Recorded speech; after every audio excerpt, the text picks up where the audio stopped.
सवर्ण वर्ग केवल अपनी ही लड़ाई नहीं लड़ रहा, हम ये लड़ाई अपने एससी एसटी ओबीसी के उन भाइयों की भी लड़ाई लड़ रहे हैं जो आर्थिक रूप से आज भी पिछड़े हैं और उनको हक नहीं मिला। अयोध्या से पहला ब्राह्मण विधायक तेज नारायण पांडे जी को घोषित किया गया।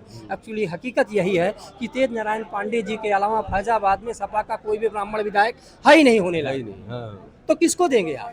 अगर ये बात ना आती फिर भी वो उनको ही वोट देते, क्योंकि कोई भी अन्य व्यक्ति इसमें उभर नहीं पाया। जहां हमारा नियम है कि परिवार के एक व्यक्ति को आना चाहिए, सिर्फ 9 का तो हक मारा, वो 9 लोग कहाँ हैं आज? हम अपने गांव और देश और समाज में नीचे जब जाते हैं तो आज भी वो मेहनत मजदूरी करते हैं, लेकिन शिक्षा के उच्च स्तर की कल्पना नहीं कर पाते हैं। सरकार ने शैक्षणिक संस्थानों में उनको आरक्षण दिया है, कोचिंग की दी है, लेकिन क्या इस चीज़ का विश्लेषण किया गया कि वो बच्चा पढ़ाई हाई स्कूल के बाद छोड़ देता है या कंपटीशन क्यों नहीं बीट कर रहा? उन परिस्थितियों का विश्लेषण करना होगा। आज जो आर्थिक रूप से सक्षम हो चुके हैं वही उस कोचिंग संस्थानों का ही पूरा फायदा उठा रहे हैं, और जो सरकार की योजना उसका फायदा वो उठा रहे हैं, नीचे नहीं जा रहा। आज समाजवादी पार्टी एक क्षेत्रीय पार्टी है, और क्षेत्रीय पार्टी इसलिए कहूँगा कि इनका दृष्टिकोण बहुत जातिगत ही तक सीमित है।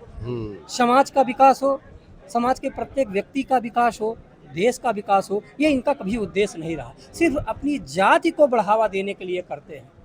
क्या कभी इन्होंने इस चीज़ का विश्लेषण किया कि एसटी एसटी ओबीसी में, अगर ओबीसी में कुछ जातियों का ही विकास निरंतर ज़्यादा हो रहा है और नीचे के लोग कितने हुए? जो बात आज यूजीसी के माध्यम से ये रखी जा रही है कि यूजीसी रोल बैक और आरक्षण का विश्लेषण, जंतर मंतर पर आरक्षण रिफॉर्म, यूजीसी को वापस लेने, एससी एसटी एक्ट को खत्म करने के लिए आंदोलन चल रहा है। मूल उसमें बिंदु है आरक्षण का संशोधन होना चाहिए, जिसको लेकर सारी पार्टियां तो चुप रही क्योंकि सबको पिछड़ों का वोट चाहिए, लेकिन सबसे अग्रेसिव होकर सामने आई समाजवादी पार्टी, जिसमें अखिलेश यादव ने ट्वीट किया है कि आरक्षण सुधार के नाम पर आरक्षण समाप्ति का षड्यंत्र पीडीए समाज के खिलाफ एक गहरी साजिश है। आरक्षण पीडीए का अधिकार है, किसी की इच्छा का विषय नहीं। एक तरफ तो ब्राह्मणों की बैठक करते हैं, ब्राह्मणों का भी वोट चाहिए, ब्राह्मणों क्या सवर्णों का चाहिए, मूल रूप से ब्राह्मण को टारगेट करते हैं, और उसमें सब पहला प्रत्याशी भी ब्राह्मण घोषित करते हैं। लेकिन इस तरह का ट्वीट करने में वो सबसे आगे निकल जाते हैं। इसका क्या मतलब है जानने की कोशिश करेंगे।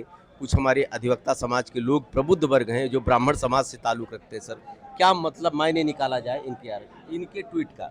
देखिए, अखिलेश जी का जो ये कथन कि पीडीए खतरे में है और ब्राह्मण को वो अपनी पार्टी में प्राथमिकता देंगे, ये सो तो मैं सिरे से खारिज करता हूँ, क्योंकि इनके पिताजी का शासनकाल और 2 बार उनका शासनकाल और इनका भी एक शासनकाल हमने देखा है कि पूर्णतः जातिगत भावनाओं से आधारित होकर करते हैं। ये आरक्षण कभी समाप्त नहीं होगा, पीडीए के खिलाफ कोई जा नहीं सकता है। देखिए, इस पृथ्वी पे कोई भी व्यवस्था चिरकालीन नहीं होती है। समय और देश काल परिस्थिति के अनुसार ही सारी व्यवस्थाएं आती हैं और विचार आते हैं। आज समाजवादी पार्टी एक क्षेत्रीय पार्टी है, और क्षेत्रीय पार्टी इसलिए कहूँगा कि इनका दृष्टिकोण बहुत जातिगत ही तक सीमित है। समाज का विकास हो, समाज के प्रत्येक व्यक्ति का विकास हो, देश का विकास हो, ये इनका कभी उद्देश्य नहीं रहा। सिर्फ अपनी जाति को बढ़ावा देने के लिए करते हैं।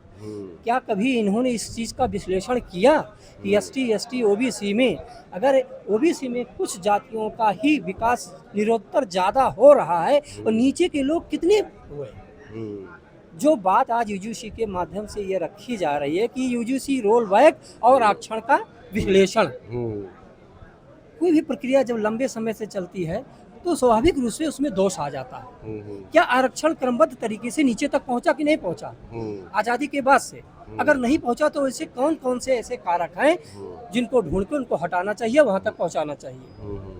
हम फिर वही कहना चाहते हैं, अगर क्रमबद्ध तरीके से एक ही परिवार के 10 लोगों को आरक्षण की श्रेणी में रखा जाएगा तो स्वाभाविक, जहां हमारा नियम है कि परिवार के एक व्यक्ति को आना चाहिए, सिर्फ 9 का तो हक मारा, वो 9 लोग कहाँ हैं आज?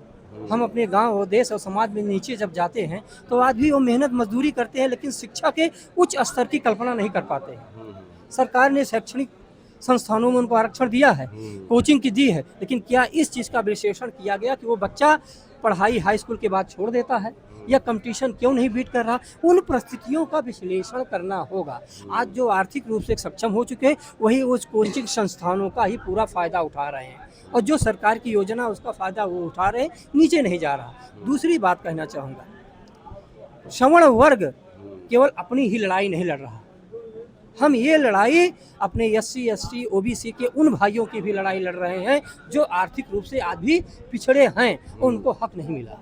ये न्याय की है, यही संविधान की संवैधानिक व्यवस्था की मांग थी, न कि जिस व्यक्ति को एक बार मिल गया निरंतर उसको 70 साल तक मिलता रहे। दूसरा शब्द माननीय अखिलेश जी ने ये कहा कि मैं ब्राह्मणों के साथ हूँ, ब्राह्मण हमारे साथ हैं, मैं उनकी प्राथमिकता दूंगा अपनी पार्टी में। अयोध्या से पहला ब्राह्मण विधायक तेज नारायण पांडे जी को घोषित किया गया। एक्चुअली हकीकत यही है कि तेज नारायण पांडे जी के अलावा फैजाबाद में सपा का कोई भी ब्राह्मण विधायक है ही नहीं होने लगा। तो किसको देंगे आप? अगर ये बात ना आती फिर भी वो उनको ही वोट देते, क्योंकि कोई भी अन्य व्यक्ति इसमें उभर नहीं पाया। टिकट का दावेदार भी और कोई नहीं। हाँ, टिकट का कोई दावेदार भी उनके पैरेलल नहीं चल रहा है। कोई योग्यता भी कह सकते हैं। हाँ, क्योंकि अयोध्या में और लड़ने की स्थिति में कोई हाँ, नहीं। कोई व्यक्ति नहीं, जमीन से जुड़ा हुआ कोई व्यक्ति, इतनी मेहनत करके यहाँ आने वाला कोई व्यक्ति ऐसा नहीं है कि जो कर सके। तो इस बात को मैं खारिज करता हूँ कि ब्राह्मण का चेहरा दिखाने के लिए पहला उन्होंने इस चीज़ को डिक्लेयर की थी। तो कतई इस चीज़ को मैं मानता नहीं हूँ। और अखिलेश जी का जो आचरण रहा है, हम निश्चित तौर से जानते हैं अगर उनकी शासन सत्ता चली तो उत्तर प्रदेश का विकास संभव नहीं होगा, जिस लेवल पे आज तक उत्तर प्रदेश उत्तम प्रदेश कहलाने की स्थिति में आया हुआ है। आज किसी भी क्षेत्र में देख लिया जाए, हम किसी पार्टी विशेष की व्यवस्था के विरोध में नहीं है। बीजेपी भी एक पार्टी रही है, आज उसका विरोध क्यों किया जा रहा? क्योंकि कहीं जिस क्रम से 2014 में हमने भारतीय जनता पार्टी का चयन किया, माननीय नरेंद्र मोदी को प्रधानमंत्री चुना, तो ST ST OBC पिछड़ा अति पिछड़ा वर्ग के नाम पे नहीं किया था, वो सर्वमान्य समाज के नेता रहे। लेकिन दुख का विषय हम श्रमण समाज के लिए है कि उन्होंने अपने को सार्वजनिक मंच से ये घोषित किया, मैं अति पिछड़ा वर्ग का हूँ।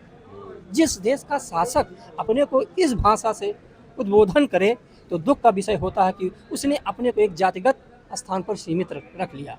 वो सर्व समाज का नेता चुना गया था, न कि अति पिछड़े वर्ग का। आज हमारा विरोध इसीलिए, उनकी इस भावना से हम सभी बेहद आहत हैं।